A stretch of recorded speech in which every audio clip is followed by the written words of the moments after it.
A Chinese medical team in Cameroon on Saturday provided free medical services to the people of Niget-Been, a village in the center region. Early in the morning, more than 100 villagers gathered to welcome 12 doctors from departments of ultrasound, stomatology, acupuncture, etc.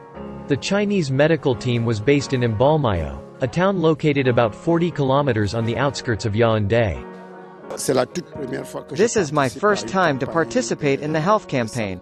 I was extremely satisfied with how we were received. Without hospitals, villagers here are often troubled by health problems such as rheumatism, typhoid, and malaria. My limbs, especially my lower limbs, are inflamed. With the help of Chinese doctors, I have the prescribed medicine. This is the medicine I take often. Every time I take it, it makes me feel better. This is effective.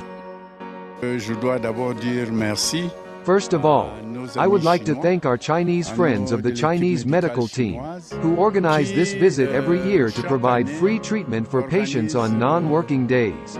They provide help not only to regional hospitals in Mbalmayo, but also to the poorest people, who are unable to travel to hospitals in Mbalmayo. So I think we should continue to improve this cooperation, improve what can be done, and thank our Chinese friends.